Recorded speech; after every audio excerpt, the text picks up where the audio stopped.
একটু রোহিঙ্গা ইস্যুর দিকে নজর দিতে চাই।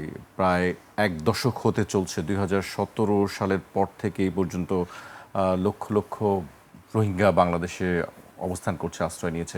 একটা জিনিস আমরা দেখছি আন্তর্জাতিক ক্ষেত্রে, আমি যদি বলি মিয়ানমার এবং আরাকান আর্মিদের অবস্থান যদি আমি তুলে ধরি, তারা কিন্তু এই বিষয়ে যেসব বক্তব্য দিচ্ছে, বিবৃতি দিচ্ছে, খুব আশাজনক কোনো কিছু নাই। সম্প্রতি আমরা মিয়ানমার সরকারের একটি বিবৃতি দেখেছি। সেখানে তারা সেই আবার পুরাতন কথা বলেছে যে যাচাইকরণের কথা, যে কথাটি তারা আ দীর্ঘকাল ধরেই বলে যাচ্ছে। আ আপনার কাছে আমি জানতে চাওয়া যে আসলে কার দায়? শুধু কি বাংলাদেশের কি একারই দায় এই বিষয়টির উপর? ধন্যবাদ আপনাকে। আপনার রোহিঙ্গা সমস্যাটা বাংলাদেশের জন্য একটা খুব গুরুতর সমস্যা হয়ে দাঁড়িয়েছে। এতগুলি লোক আপনার একটা জায়গায় কনফাইন্ড হয়ে আছে। আ এবং তারা ক্রমাগত এখানে অনেক শিশুও জন্ম নিয়েছে পরে এবং যাদের ইয়াং জেনারেশন যারা, তারা ক্রমাগত কিন্তু আপনার অস্থিরতার দিকে চলে যাচ্ছে আরকি। তো দায়টা তো শুধু বাংলাদেশের একার নয়, দায়টা তো ইন্টারন্যাশনাল কমিউনিটির। যে একটা দেশে জেনোসাইড হয়েছে, যদিও এটা এখনো প্রমাণ করতে পারে জি। নাই আপনার ইয়েতে ইউনাইটেড নেশনের যে আপনার কোর্টে। কিন্তু একটা ভয়াবহ হত্যাযজ্ঞ যে ঘটেছে সেটা তো পৃথিবী সুদ্ধ লোক দেখেছে। তো ইন্টারন্যাশনাল কমিউনিটির তো এখানে একটা দায় আছে। যে একটা দেশের একটা সংখ্যালঘু গোষ্ঠীকে আপনার জেনোসাইডের মাধ্যমে তাদের ভিটা, তাদের বাড়িঘর, তাদের জীবন সবকিছু থেকে উৎখাত করে অন্য একটা দেশে পাঠিয়ে দিবে। সেখানে তো অবশ্যই ইন্টারন্যাশনাল কমিউনিটির একটা দায় আছে। তো ইন্টারন্যাশনাল কমিউনিটির মধ্যে আমরা বেসিক্যালি আপনার যদি মনে করি সেটা হলো আপনার ইউনাইটেড নেশনের যে বিভিন্ন এজেন্সি আছে, তাদের কাজকর্ম দেখাতে হবে।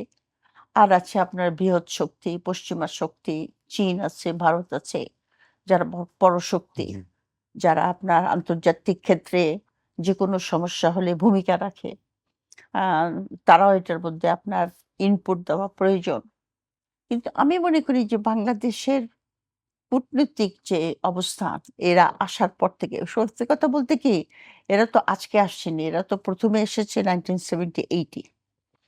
78 এ যখন যখন কিন্তু সব রোহিঙ্গা ফেরত গেছে। তখন পর্যন্ত সিচুয়েশন এত কমপ্লিকেটেড হয় নাই, জটিল হয়নি। জটিল হয়েছে ক্রমাগত সময়ের সঙ্গে, জি। সঙ্গে। সবচাইতে বেশি জটিল আকার ধারণ করেছে যখন 1982 তে তারা সিটিজেনশিপ অ্যাক্টটা পাস করে একদম ভাগ করে জি। দিল যে কারা রোহিঙ্গা, কারা বাঙালি। ওরা কিন্তু ওদের এই যে এখনো যে মিয়ানমার সরকার, কেন্দ্রীয় সরকার যে বক্তব্যটা দিয়েছে সেখানে কিন্তু একই কথা বলছে যে এরা সবাই রোহিঙ্গা নয়। নগদ নিয়ে এলো হার না মানা হার অফার। সর্বনিম্ন ১০,০০০ টাকা রেমিটেন্স নগদে পাঠালে থাকছে স্বর্ণের হার জেতার সুযোগ। যারা রোহিঙ্গা তাদেরকে আমরা ফেরত দেব। আর যারা রোহিঙ্গা নয় তারা বাঙালি। সেটা হলো যে 1824 এর পরে যারা এখানে ঢুকেছে তারা সব বাঙালি। তার আগে থেকে যারা ছিল, আরাকান রাষ্ট্র যখন ছিল, জি। আরবরা ট্রেড করতে আসতো। সেই সময় যারা গিয়ে ওইখানে সেটেল করেছে তারা রোহিঙ্গা। কিন্তু এটা একটা হিস্ট্রির একটা অপব্যাখ্যা বলে আমরা মনে করি। কারণ যাদেরকে তারা বাঙালি বলছে তারাও কিন্তু আপনার অনেক ঐতিহাসিকদের মতে তারাও আপনার 9th-10th সেঞ্চুরি থেকে ওখানে আছে। পরবর্তী পর্যায়ে হয়তো কেউ, কেউ গেছে।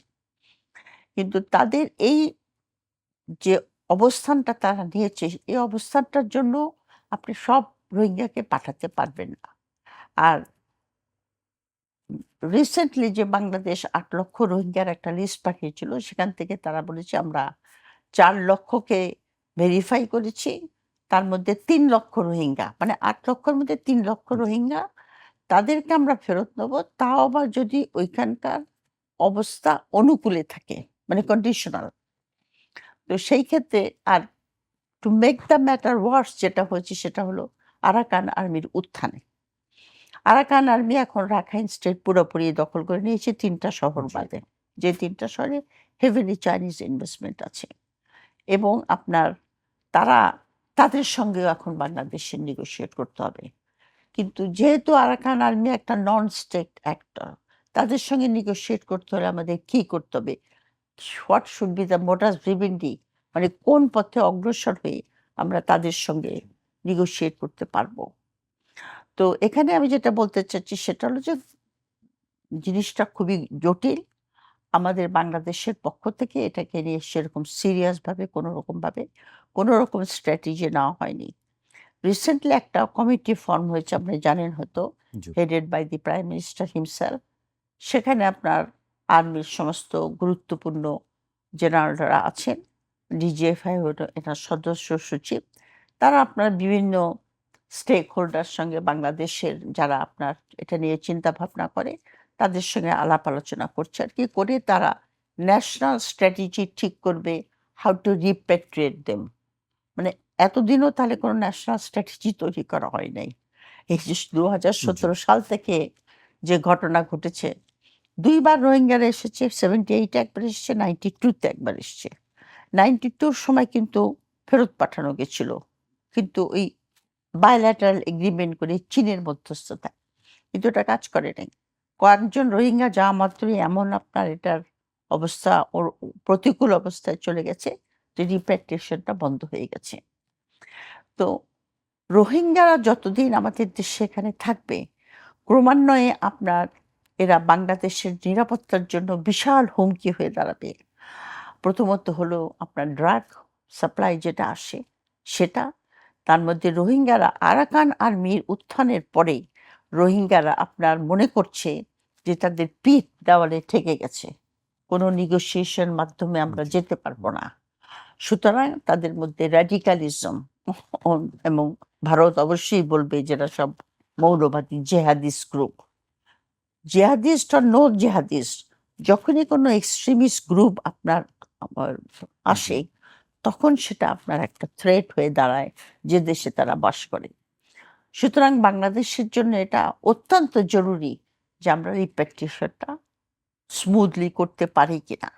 কিন্তু আমি যে কথাটা বললাম যে আপনার এত যে পানি এত ঘোলা হয়ে গেছে অলরেডি মিয়ানমারের ভিতরে, আরাকান আর্মির উত্থান আপনার ২ জনের সঙ্গে আপনার নেগোশিয়েট জি। করতে হবে। Central government and the Arakan army non state.